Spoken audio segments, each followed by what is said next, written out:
Солнышко светит, выходной, я купил машину, а это значит, что пора выяснять обзор. А обзор вроде как на простую и одновременно непростую машину, ведь это любимец многих в Узбекистане. Встречайте, Chevrolet Cobalt. Вой, блядь, Cobalt, джалаб!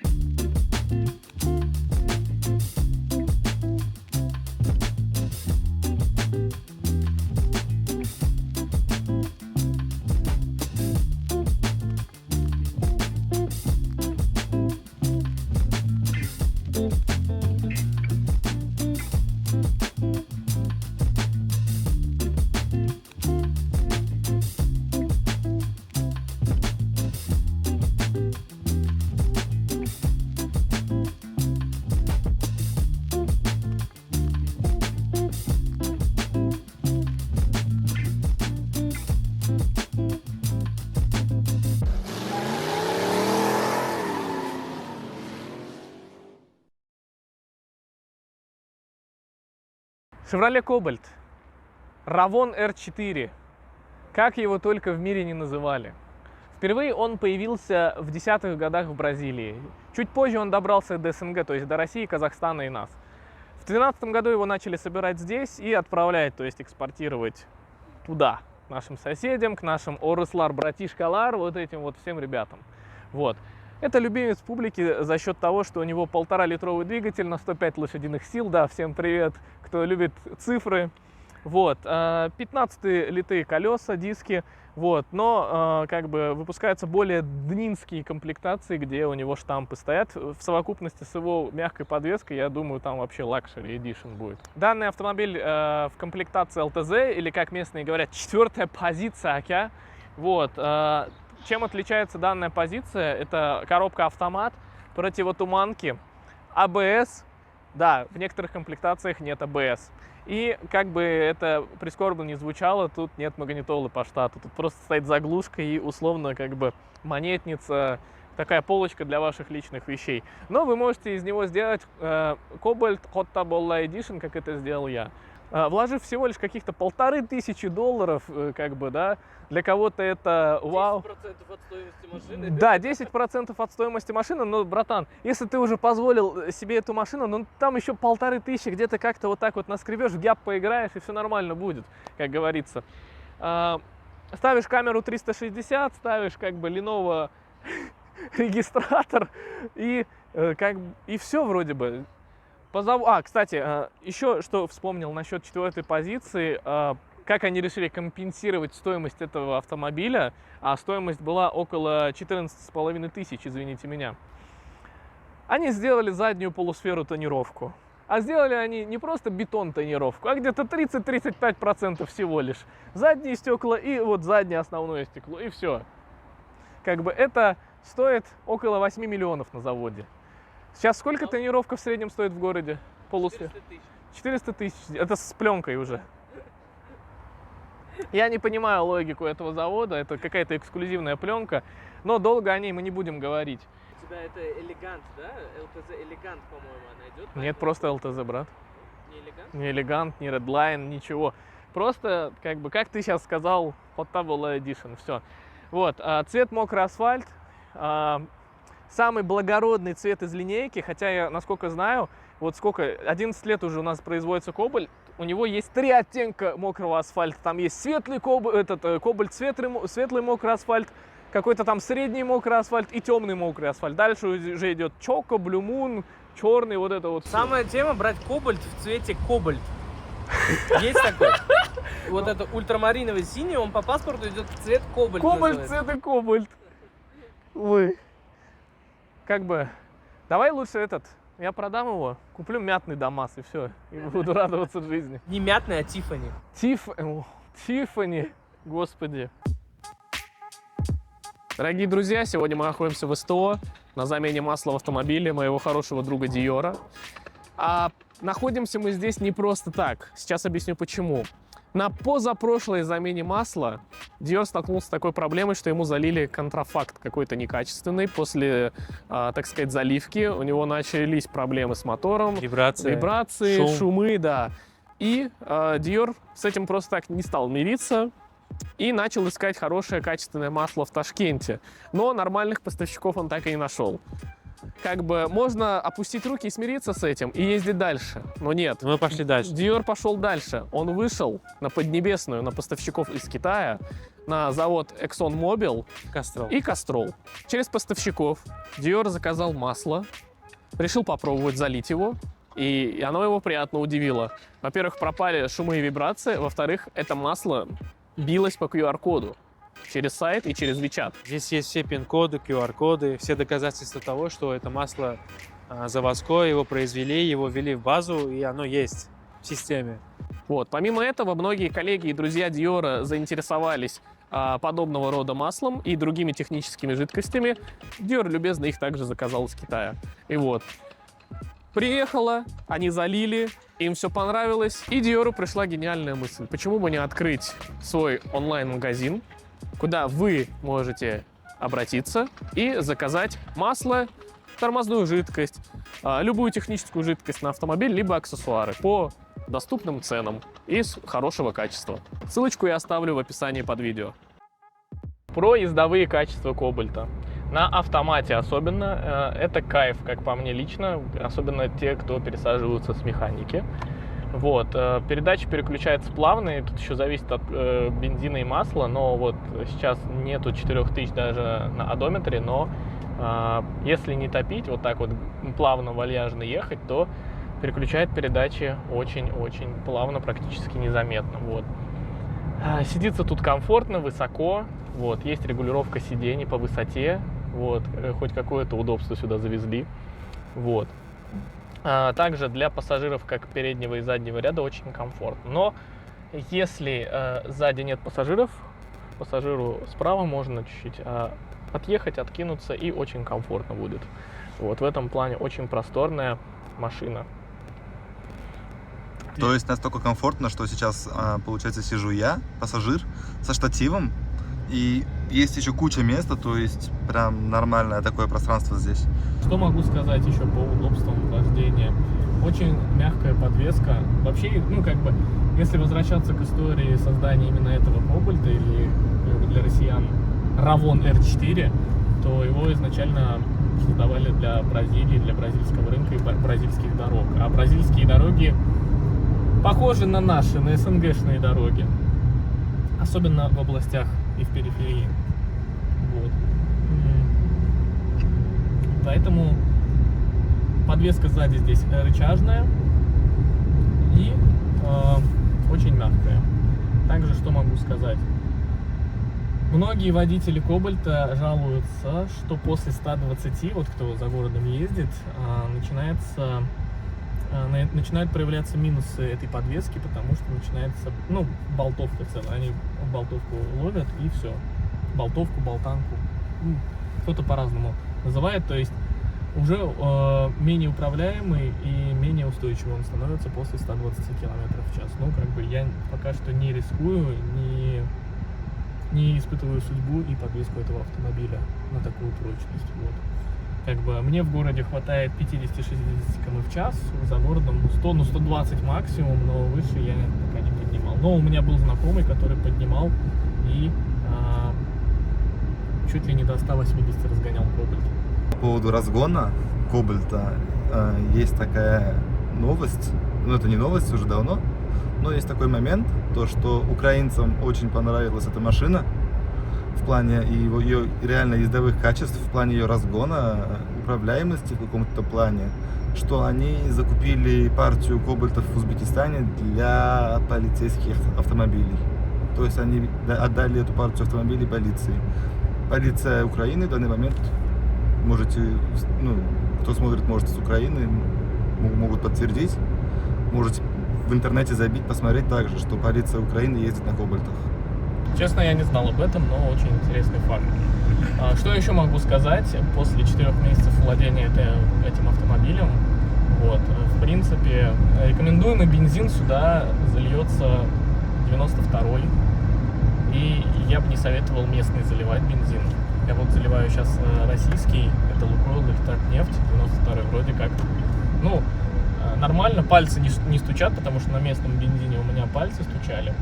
Вот. И, в принципе, У меня смешанный цикл идет, но в основном городской. Расход показывает 10,2, хотя мне обещают, что он еще уменьшится где-то до 9. Но в среднем в городском цикле бака мне хватает где-то на 360-380 километров. Хотя он сам показывает где-то около 400-420, но зная компьютеры в нашем автопроме, им лучше не особо не доверять. Что еще могу сказать? За городом, по трассе, я сам уже лично выезжал, когда в горы, бортовой компьютер показывал около 6 литров. 6, 5,9, вот так. А в принципе другие владельцы кобальтов подтверждают данный расход, поэтому вот тут уже, вот это уже более реальная цифра. Габариты непривычные. То есть мне после Nexia очень непривычно было пересаживаться, потому что, во-первых, самая главная болезнь кобальтов — это их стойки. Стойки дверей, которые между дверями и лобовым стеклом, между дверями и задним стеклом. То есть, когда ты совершаешь маневр на перекрестке налево, ты можешь не увидеть пешехода или даже автомобиль. Сзади, когда ты паркуешься, можешь не увидеть условно дерево, столб, как бы когда делаешь маневр параллельной парковки. Большие толстые стойки, как слепая зона, срабатывают. Очень, да, очень. При закрытых окнах, в принципе, не слышно ничего, что происходит на улице.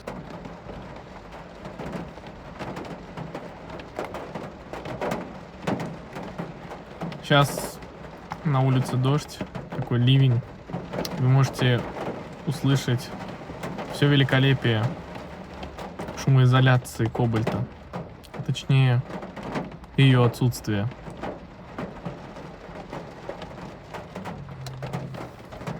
Но за счет того, что машина темная, цвет все-таки мокрый асфальт, в машине душно становится, особенно в солнечные дни, особенно в нашем узбекском регионе. И это, конечно же, не лайк, как по мне. Вот. Изначально я хотел брать белую машину, но поскольку меня некоторые люди переубедили, сказали, ну что ты унитаз возьмешь, да, этот, ё-моё, бери уже вот такой вот добротный, благородный цвет, мокрый асфальт. Ну, в общем, я повелся и взял его. И вот как бы сейчас сижу и чуть-чуть парюсь в этом аквариуме. Вот. Также на минусы этого цвета заключаются в том, что на нем видно пыль и как он пачкается очень быстро. Поэтому я могу очень сильно разориться на мойке. Колонки у Кобальта среди именно местного автопрома, среди бюджетного класса автомобилей, лучшие колонки именно в Кобальте стоят. То есть, если вы не гонитесь за автозвуком, не любитель прям, а вот обычный юзер автомобиля, обычный пользователь, обычный ездок, можно сказать, то это вот про меня как раз. колонки менять в Кобальте, они даже не просят этого. То есть звук очень басистый, вполне, и чистый. То есть нету такого, что машина пердит, что колонки там уже надрываются, они не могут и вообще. То есть... Я в защиту этого могу сказать, подтвердить момент, то, что у меня у сотрудника тоже Кобальт, и он тоже себе поставил TI с CC3, у которого свой, во-первых, внутренний усилок нормальный, и он говорит, что ну, нет смысла колонки на Кобальте менять, они и так как бы выдают добротный звук. Тут больше можно поругать, скорее всего, сам GM за счет того, что мне попалась версия без магнитолы, потому что дефицит полупроводников уже 4-й год в стране и в мире, да, вот. Но есть как бы такой нюанс, то что кобальты еще под виде равонов завозят в Россию, в Казахстан, то есть равон R4, у нас их называют кобальт евро или кобальт экспортная позиция, да, и там штатный магнитофон присутствует. Разницы в цене у них нет. Также, что я заметил, разница у них ткань на дверных картах и ткань на сиденьях, она там более такая, как в старых Волгах, я бы сказал, чуть-чуть такая винтажненькая и пылесборненькая, если так можно выразиться. Вот мне эта ткань вообще не понравилась. Что могу еще сказать? Еще у них есть типа экономайзер под капотом в евро-позициях кобальта.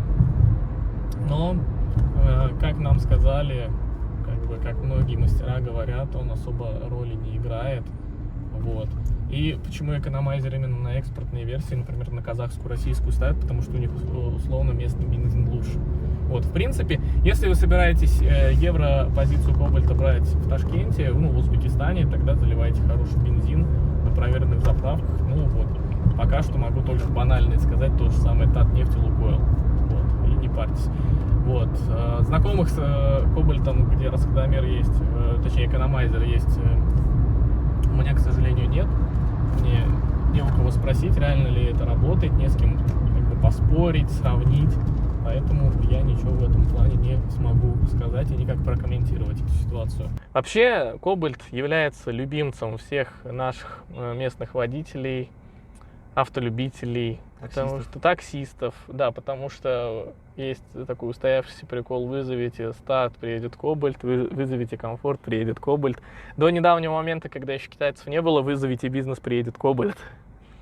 Вот, поэтому Кобальт народный любимец, да, не без минусов, у него очень тонкий металл, очень многие жалуются на это, что он проминается, после ДТП он сильно деформируется и бывает даже не подлежит восстановлению, а только замене некоторых кузовных деталей. Вот, насчет костей не могу ничего тоже сказать, потому что... Был у меня на работе, точнее есть один сотрудник, которому в жопу Кобальта приехал Спарк. Там стойки у Кобальтов, это больная тема, задние стойки, если машине приезжают взад, стойки открываются как уши просто у Чебурашки. Ему пришлось менять полностью все стойки, полностью багажник, полностью заднюю часть автомобиля. Вроде как стойки широкие, выглядят очень добротно, очень крепко, но по факту являются одним из, вот как раз таки, как Азамат сказал, слабых мест в Кобальте. Вот это вот очень, очень парадоксально, очень диссонансно, я бы вот так сказал. Вот. Поэтому советую не хасанить на нем, не шишковать особо и ездить аккуратно, то есть вообще соблюдать дистанцию. Не только на нем, вообще всем водителям рекомендую это. И не создавать ДТП. Да, чтобы не попасть деньгами на ремонт свой и деньгами на ремонт того, в кого вы можете приехать. Молодец, узбек, пленки не снимаешь. Блин, спасибо, брат. Но только сзади, потому что сзади мало кто катается. Спереди мне пришлось уже снять. Вот. Тебе их сняли? Ну да, сняли, и я уже такой, ну и ладно, уже пофиг, надо снимать. Что ж, по салону что сказать? Эта машина больше для водителя, честно говоря, потому что все приколы, все удобства только для водителя, и то, который водитель докупает себе сам. То есть тот же самый бар пришлось докупить, его просто не было здесь. И тут было 2 подстаканника и в дверях 2 подбутыльника. Я не понимаю, зачем это сделано. Руль в нормальных странах должен был быть мульти. Но в Узбекистане ты должен доплатить $40 за мультикнопки, которые встраиваются в руль, и еще где-то баксов 100 за прошивку круиз-контроля. И еще не факт, что кнопки тебе продадут оригинальные. Да, потому что я уже столкнулся с такой проблемой, что в магазине мне вчесали: ой, брат, вот бери, $25. В итоге я приехал на установку в студию, и мне сказали, это не оригинальные кнопки, оригинальные 40 стоят, поэтому я попал. Но благо продавцы оказались более-менее сопутствующими и сочувствующими, и мне вернули деньги. Целых 2 подушки безопасности для пассажира и водителя. Я же в Великобритании с правосторонним движением. Итак, еще раз. Что ты делаешь? Я проверил. Этот от детей? Детский режим. Присутствует, брат, в задних дверях, прикинь. Режим защиты от детей. Ну, не презервативы, да?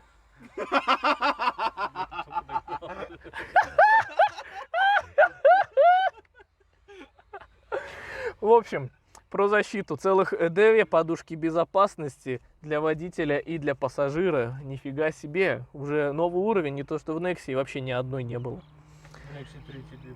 Я про вторую Nexia, я вторую Nexia водил, брат. Прикуривателя нет. Пепельницы нет. Это какой-то реально заговор за ЗОЖ. Вот, кстати, да. Все современные тачки. Вот почему так? Раньше даже в лакшери машинах и даже не в лакшери машинах были пепельницы. Вот ладно, я не курю, но у меня бывают люди, которые курят. Бывают люди, которые семки грызут. Куда мусор потом выкидывать, брат? Как у Сани, надо заднюю обшивку снять на одной двери, туда баночку из-под энергетика засунуть. Да, как у Сани в 9. У меня просто недавно был момент, я ехал с сестрой и с племянником. Они пили сок детский, вот этот вот. И как бы допили сок, а выкинуть некуда. И они куда? Они поставили вот в дверную карту условно. Как бы это же новая мусорка. Кондиционер, нифига себе. Должен быть подогрев, но у тебя его нет почему-то. Да, кстати, до 23 года выпускались кобальты с подогревом передних сидений, но потом наша компания решила вырезать их так же, как и штатные магнитолы. Поэтому чего здесь нет? Именно вот так, если так присмотреться по кнопкам, нету кнопки открытия багажника. Его вы только сможете открыть по заводу через кнопку на ключе. Либо встать, выйти, открыть, ну, то есть заглушить мотор, выйти, открыть через ключ. Это в самых низких комплектациях. В четвертой позиции вот можно хотя бы с кнопки на ключе. Вот. Но некоторые умельцы за определенную сумму встраивают вам кнопку прям как раз-таки в переключалку открытия-закрытия центрального замка. Машина, кстати, имеет коншину и свой бортовой компьютер очень хороший, который шьется под разные, например, предназначения. У нее такой же бортовой компьютер, схожий со Спарком и с Крузом. То есть у них плюс-минус это одно и то же. Потому что я знаю, что на Круз можно еще повесить, кроме как круиз-контроль, но ограничитель скорости, как в Ониксах. То есть в Крузах это некоторых было. И даже вот на руле есть заглушка, которая отвечала бы, если бы тут было это, за ограничение скорости. Вот. Что ты можешь сказать по сравнению комфорта в салоне Кобальта и Nexia 3? Это два автомобиля одного и того же класса. Сразу скажу, Nexia 3 мне вообще не нравится. Это вот наша Гранта, условно, корова АвтоВАЗа. Как корова АвтоВАЗа, только корова GM US, честно говоря. И, скорее всего, тут со мной ты согласишься, потому что, ну, во-первых, мне ее габариты не нравятся. У нее салон очень маленький, особенно вот это вот пространство между передним и задним сиденьем. Вот, у нее неудобная торпедо, то есть документы не положишь, например, как здесь. Тут более-менее, как бы, газельская тема, да, вот это раскрыто, только без крышки. Вот. Что еще? Ну, в Nexia 3 можно засунуть круглые дефлекторы от Мерседеса. Я видел умельцев, которые переделывают полностью торпеду Кобальта под Мерседес. Не надо, спасибо. Я не хочу. Я скажу честно, эта машина для меня как такой некий поджопник, если сейчас можно так выразиться, это будет чуть-чуть грубовато, но реально, машина на повседнев, куда просто уже больше не хочется вкладывать. Тут я вложил сюда 1500, чтобы сделать, так сказать, Hot Table Edition, и все, мне этого достаточно. То есть я сделал регистратор, я сделал камеру 360, я поставил бар, и еще по мелочи некоторые вещи вышли в 1500, да, сигнализация условно, которая к коншине подрубается. И мне, в принципе, этого достаточно. Потому что, реально, у нее хороший салон просторный, то есть семью из 5 человек спокойно тянет. Что мне еще нравится в этом автомобиле, то, что, в принципе, грамотно сделана приборная панель. Во-первых, это конструктивно, грамотно сделано за счет того, что здесь козырек есть, который защищает ее от солнца. Плюс она полуцифровая, то есть тахометр у нее аналоговый, то есть на стрелочке, а все остальное, вся остальная часть это такой небольшой ЖК-мониторчик синего цвета, который, ну, как бы и не вредит глазам, и ночью становится чуть светлее, когда солнечный, он чуть-чуть четче становится, то есть такой адаптивный. Вот, что на нем есть, то есть это датчик бензина, расходомер, спидометр сам, время в пути, время, которое сейчас, то есть на данный момент идет, средняя скорость по городу условно или средняя скорость по вашего движения, то есть во время поездки, запас хода показывается и расходомер. Датчик круиз-контроля? Датчик круиз-контроля, то есть эта индикация выводится на приборную панель, он тоже присутствует. Вот сам интересная тема, то что по заводу в приборной панели есть датчик круиз-контроля, но по факту его нет. Да, если условно вы возьмете заводской Кобальт, ну хотя бы вот до 4-й позиции точно, если подсветите реально фонариком на приборную панель, чуть-чуть правее от тахометра, то увидите реально очертания силуэта именно вот такого маленького спидометра со стрелочкой, то есть означающий включение или выключение круиз-контроля. Такая же шляпа есть в старых Спарках, где в магнитоле не было Bluetooth, но подсветив его, можно было увидеть, что там есть индикатор Bluetooth. Да, нас многих излишеств лишают. То есть зачем нам это нужно? Самое главное, что машина едет, заводится, выключается, да, вот ты вперед-назад катишься, да, рулишь, тебе комфортно относительно, да, ремень безопасности есть, все, больше тебе ничего не надо. То есть, по сути, если бы мы были сейчас немножечко жили по логике Кубы, мы бы сейчас до сих пор, как на Кубе, ездили бы на Ладах, На Жигулях. на Жигулях. В принципе, по приборной панели больше нечего сказать, тут все скудненько, и облизывать, обсасывать эту тему тоже не хочется. То есть воздуховоды, которые открываются, закрываются, да, как и в любой машине этого сегмента ценового. Вот. Что у кого-то они не закрываются? Я говорю, как и у любой машины из этого ценового А в сегмента. другом ценовом сегменте они не закрываются. А ты что, докопаться решил, да? Поругаться, да, решил? Кстати, спасибо Кобальту, ну вообще GM, в отличие от российского автопрома, они в заводскую версию автомобиля, то есть вот в заводскую комплектацию устанавливают центрозамок. Да, ой, спасибо за это большое, да, очень Первой позиции нет центра замка. Это старых. старых. Это сейчас вырезали их. Вот. Раньше все-таки было лучше, братаны, реально, прикиньте. Поэтому не стесняйтесь покупать БУ автомобили, хотя их скоро запретят в Узбекистане. Вот. О, кстати, насчет этого. У тебя евро 5 или что? Или что? Говорят, что даже евро 6 условно. Не, это евро 5. В моей Nexi тоже евро 5, поэтому вот эта хуйня со стикерами на тебя не распространяется, сможешь в центре ездить. Вот, а типа, если мы берем Ну, все, весь АвтоВАЗ, все... типа старые ВАЗы. Все, хорошо. Вот, момент. Вот Азамат сейчас выделил благодарность GM. Я хочу обосрать чуть-чуть GM, потому что у меня на пробеге 400 километров начало водительское сиденье расходиться по шву. Вы видите, 419 километров на одометре. Также, ну, 419,3 условно говоря. Машина новая, в целлофане. Вот. И как бы уже сидушечка пошла расходиться по швам. GM, что это? Что это такое? Ответьте мне, пожалуйста. Также могу сказать то, что на пассажирской передней двери у меня в дверной карте ткань уже тоже выходит из своих пазов. Это уже реально косяк. Это... Что ты показываешь? У тебя зазоры пиздец. Ебать, как будто это просто бухой человек собирал нахуй. Да. Тут в этом есть момент. То есть, что надо сделать человеку, который купил Кобальт? Во-первых, вложить туда минимум 1,5. Во-вторых, отрегулировать двери. В-третьих, Устроиться в Яндекс.Такси. устроиться в Яндекс. Ладно, теперь в кадр возвращается нормальный автообзорщик. Я ж тебя вырежу. Давай поговорим про про сравнение автомобилей. Когда мы их критикуем, всегда нужно понимать, с чем ты их сравниваешь в своем ценовом диапазоне. Она не стоит своих денег. Вот, я только хотел сказать, за эту сумму, в принципе, можно взять Монзу. Брат, ты не возьмешь за эту сумму Монзу. Нет, ну вообще, я в других странах, я имею в виду.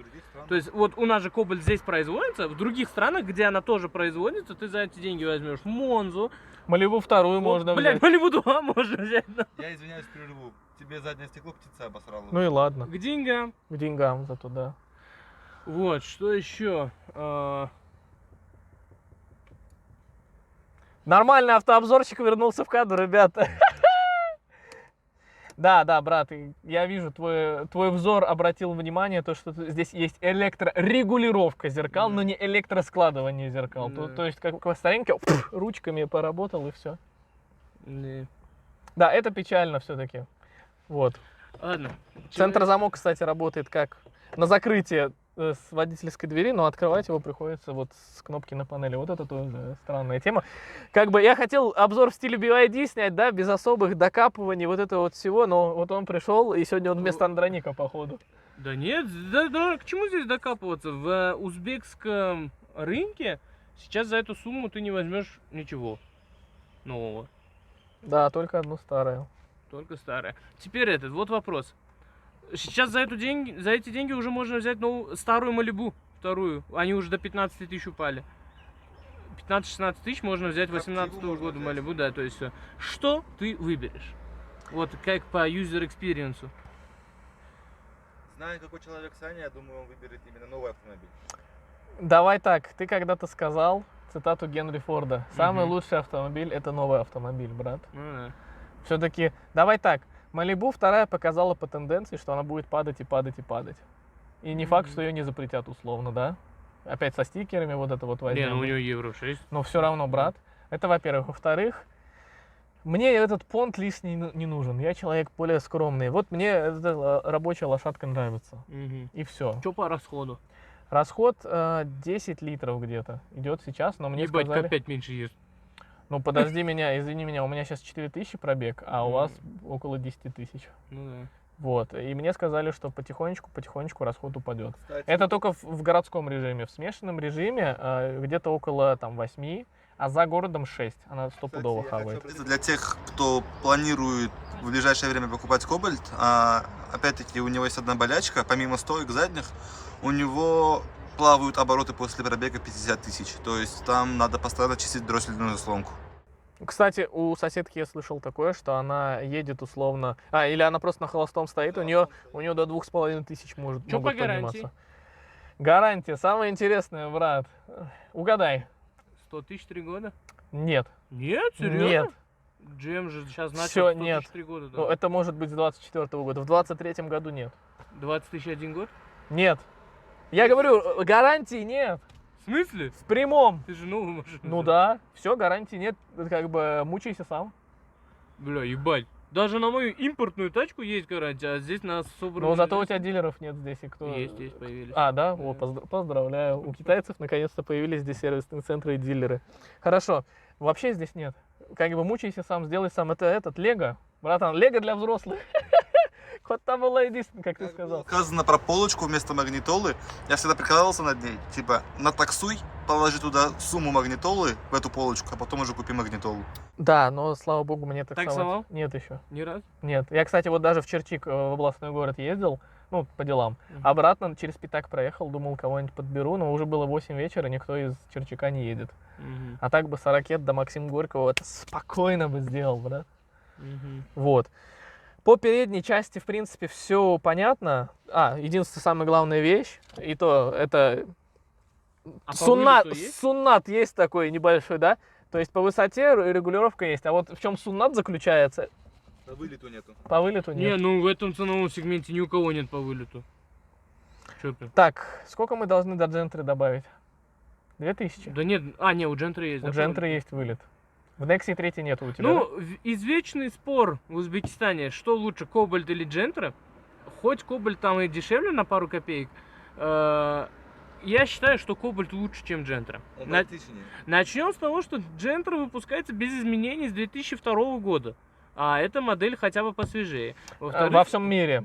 У нас с 2013 года Джентра выпускается без Да какая изменений. разница, если ты возьмешь 2002 года Джентру Лось. и 2000, да, лось, который в кузове, потом был рестайлинг, и на нее одели рожу от Лассетти хэтчбэк, Корейской. да, корейский, да, то есть назвали это рестайлингом и этот, Кстати, Потом- многие до сих пор на Джентры ставят бампера именно от корейских корейской этих Лассетти. Да, потому что она выглядит поприличнее. Да. Дальше что? Это более современная машина. В Джентру нельзя прошить круиз. Там нету этого, не предусмотрен. Мотор не поддерживает, там мозгов. Там даже мозги не предусмотрены. Мозги не для этого. предусмотрены для круиза. Потому что мы Здесь- с Андроником уже изучали этот вопрос. Да, Он тоже, когда увидел у меня круиз, он такой, блин, я тоже хочу, узнай, пожалуйста. В итоге мы Не, узнали, нельзя, нельзя да. вообще. То есть эта машина современнее сама по себе, больше по салону. Бля, и вообще, на мой взгляд, она комфортнее. То есть вот хотя бы чуть-чуть цифровая приборка, да, то есть все туда-сюда. У Джентры нету вывода здесь, видишь, наверное, в бразильянках есть этот, видишь, под датчик света. То есть, чтобы автозатемнение этого монитора, все. Потом, Джентра никогда не выходила по заводу с монитором. Кобальты бразильские выходят с MyLink Chevrolet, вот этим малибушным монитором. То есть, они по заводу оттуда Которые еще в Кобальт 2 будут вставлять, или как? Да. То есть, в этом плане Кобальт посовременнее машина. Поэтому я считаю, что Кобальт лучше, чем Джентра. Аминь, не спорю, брат, аминь. Идем назад. Заднее сиденье. Здесь, я бы сказал, больше спартанские условия, потому что для пассажира предусмотрен только подлокотник И то. в двери. И все, да. И то, я вот вижу, ты сидишь с этим подлокотником, как куропатка. Ну как, мне относительно комфортнее, да, но все равно я бы Тебе некуда предпочел... деть кисть. Мне некуда деть кисть, но я могу чуть-чуть назад, но мне это вот надо корпусом сюда и вот как-то вот Ну, так это уже сидеть. Чего на заднем сидении, на заднем ряду сидений Кобальта лично мне не хватает. Я бы, честно говоря, здесь добавил центральный подлокотник, потому что когда ты условно едешь в Яндексе, неудобно сидеть. Мне приходится портфель сюда ставить и вот так вот как-то сидеть, а-ля как барон. Вот. Честно говоря, вспоминаю опять же подлокотники Эпики, потому что мне они очень нравились, они были очень массивные, они были во всю сидушку. Вот. Брат, ну ты же знаешь насчет центрального подлокотника, то что те же таксисты напихивают туда людей, что там нет подлокотника вообще. Ну, брат, я же не таксист. Ну, оно, понимаешь, как бы больше вот как раз-таки для обычных людей, с пониманием того, что, ну, блядь, не хочет, что ему придется это делать, как бы, да, вот. Ну, не знаю, я хочу центральный подлокотник, и в дальнейшем я вообще подумываю о внедрении центрального подлокотника сюда, потому что тут вообще ничего нету, даже подстаканников. То есть отсутствие подлокотника подразумевает собой отсутствие подстаканников в целом. Вот. Возможно, опять же, из центрального бара, исходя из оригинального, там есть два подстаканника. Возможно, они как раз-таки для задних пассажиров, а то, что в дверных картах находится, это как раз-таки для водителя и переднего пассажира. Вот. В остальном ничего больше сказать не могу. 2 ремня безопасности, доступ в багажник. 3 раза ремня? Нет, 2 ремня безопасности. Ну, Да. И доступ в багажник через откидывание одного из задних спинок сидений. То есть Лыжи повозить можно. да, лыжи повозить можно, но оно двухсекционное получается. Плюс крючок на ручке. Крючок на ручке, но это такое тоже слабое. Я пользовался, но это так себе, честно, опция. Вот. Туда, знаешь, я видел, обычные вешалки вешают на эту вешалку, а потом что на обычную вешалку вешают одежду. Но обычная вешалка иногда соскальзывает, потому что я тоже как бы вешал на нее. Кстати, смотря назад, я сейчас вспомнил один еще из самых главных минусов Кобальта и почему надо ставить заднюю камеру с выводом на зеркало или на монитор, потому что в заднее стекло вы вообще ничего не увидите, кроме как небо. Парковаться с таким стеклом и с такими габаритами, с такими стойками невозможно. Я не ставил парктроник, я не хочу как бы внедрять и портить бампер. Поэтому у меня камера 360 стоит. Хватит с ручником играться. Пожалуйста. Бесит звук. Вот. У него электронный просто, понимаешь? Хочешь, сядь на него. Раз ты соскучился по физическим ручникам, механическим. Вот. Как еще можно а видеть? еще, если тебя сзади душат, здесь можно вот так сделать нахуй. О, кстати, зажимает, да. Да, а В твоей машине нельзя так не, в делать. моей тоже можно, у меня же там... А, точно. В Киеве нельзя. К5 не получится. К5, да, BYD. Хорошо, Рустик, вот вопрос. Ты сейчас комфортно сидишь? Нормально? Нет. Почему? Ну, потому что у меня ноги в торпедку упираются. В смысле? Ну, в сядь прямом, сядь да. удобнее. Тут же вроде как это. Ну тогда отодвинь назад. Вот сядь комфортнее. Вот сейчас мне комфортно. Угу. В принципе, у тебя какой рост? 1,79 м. 1,79 м. У меня 1,85 м, но у меня длинные ноги. То есть, если я сейчас сяду вот чуть по-терпильски, у меня не сильно будут упираться ноги, и, в принципе, мне будет комфортно сидеть. Если я буду здесь один сидеть или с кем-то, сяду как у логопеда. Я тебе скажу Ой, так, фу, как у логопеда, как у гинеколога, и Здесь мне будет салон нормально. Не меньше, чем в Чазоре. В Чазоре ебать как маленький салон. Кстати, логопед и гинеколог, они взаимосвязаны. Чем? И те в губах ковыряются.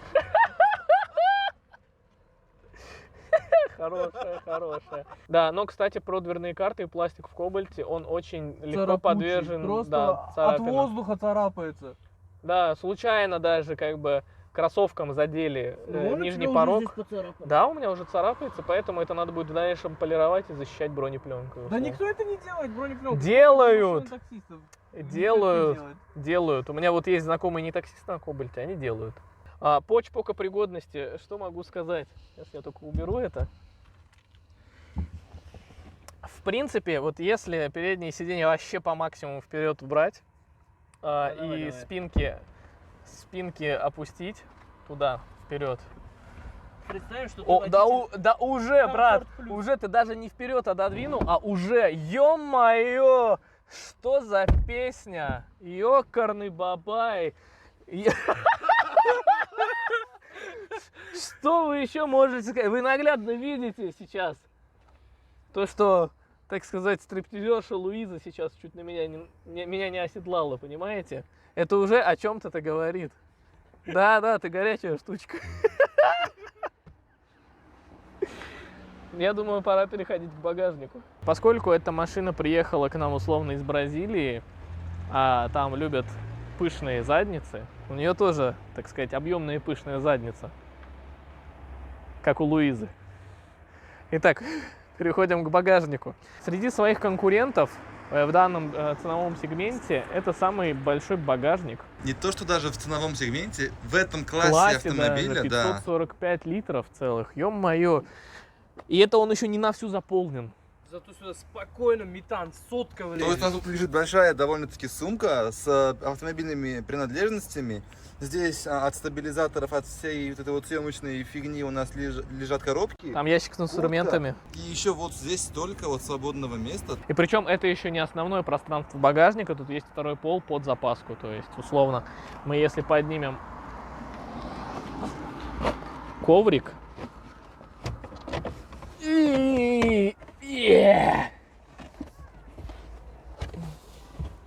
мы обнаруживаем, получается, дверку во второй пол, то есть крышечку, и вот запаска. У многих, кстати, кобальтов последних годов есть такая проблема с герметизацией кузова, что после дождей у них под запаской образуется лужа, поэтому проверяйте обязательно. После недавних дождей я проверял, все было сухо, слава богу. Кстати, у Кобальта интересный бензобак расположен под задним сиденьем. Да. Но зато этот несложно будет менять. Многие датчик вырезают, движения. многие снимают, Ой. получается, да, сиденье, вырезают в металле дырку именно для того, чтобы можно было, сняв заднее сиденье, легко добраться до Датчика топлива, да. И до бензонасоса, по-моему, тоже. Так точно.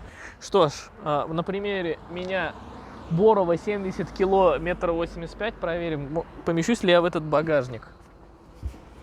Ох, ёкарный бабай.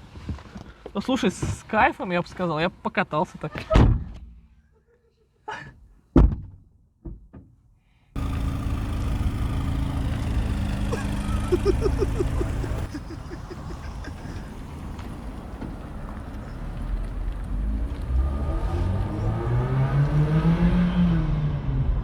Ё-моё.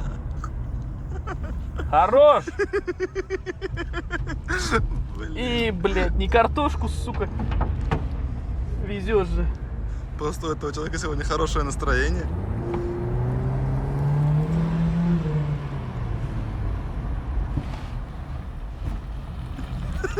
Блядь! Ах!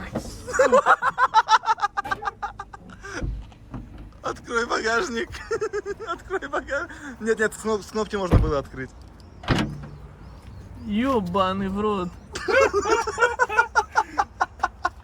А ведь тут даже нету как бы системы крючка, который откроет багажник. Кстати, хорошая машина для того, чтобы похищать людей.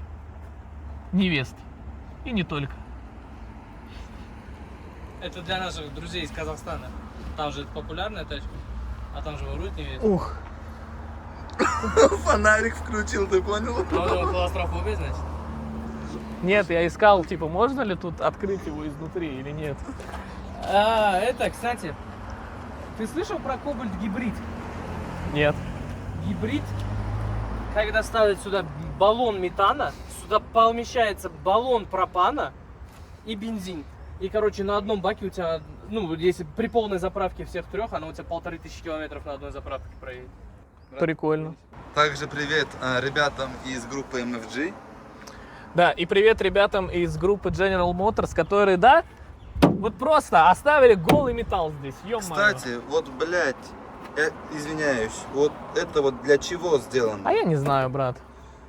Это сделано для знака в случае аварийной ситуации или что-то? Это же, по сути, оно же для чего-то здесь стоит. Мне кажется, вот здесь еще есть какие-то херни, то есть сюда можно обшивку Да, это все для обшивки делается. Вот здесь тоже выемки есть. Надо В общем, поинтересоваться о наличии этих обшивок. столько вопросов и так мало ответов. Короче, Про эту машину можно много рассказывать, много не рассказывать. Этот был для кого-то обзор полезный, для кого-то бесполезный, для кого-то юморной. Всем спасибо за просмотр. Ставьте большие пальцы вверх, подписывайтесь на канал, рекомендуйте наши видео друзьям и так далее и тому подобное. Всем спасибо, до новых встреч. А мы пошли хавать.